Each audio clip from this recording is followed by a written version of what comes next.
तुर्बत शहर में कौमी असम्बली के उम्मीदवार मीर असलम बुलेदी पर कातिलाना हमला। तफसीलात के मुताबिक गुज़िश्ता शाम तकरीबन 5 बजे नामालूम मुसल्लह अफराद ने साबिक सेनेटर और साबिक सूबाई वजीर मीर असलम बुलेदी को 4 गोलियां मारी, जिससे वो शदीद जख्मी हो गए। मीर असलम बुलेदी कौमी असम्बली की 258 केज कम पंजगूर की नशिस्त पर मुस्लिम लीग नवाज के उम्मीदवार हैं। उन्हें फौरी तौर पर टीचिंग अस्पताल मुंतकिल किया। टीचिंग अस्पताल तुर्बत के CMO डॉक्टर नूर जमान ने बताया कि उनकी हालत खतरे से बाहर है। बुलेट उसके सीने पे नहीं लगे थे, उसके पेट पे नहीं लगे थे, सर पे भी नहीं लगे थे।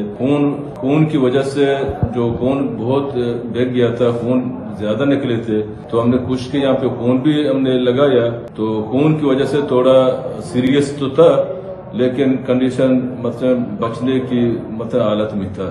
जो उसका मेन रग आर्टरी हम कहते हैं, उनकी यहाँ पे कोई मतलब हमारे पास डॉक्टर नहीं थे, न्यूरो सर्जन हमारे पास नहीं है।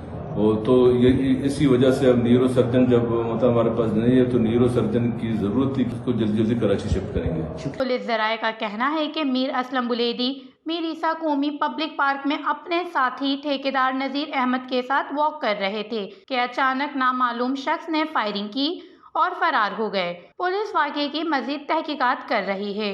हमले के बाद उन्हें अस्पताल मुंतकिल किया, जहां सूबाई असम्बली के उम्मीदवार मेजर जमील अहमद, मुअद्बर बरकत रिंद, लाला रशीद दश्ती, हमल बलोच, हाजी अजीज अस्कानी और दीगर सियासी और समाजी शख्सियात की बड़ी तादाद ने अस्पताल में उनकी अयादत की।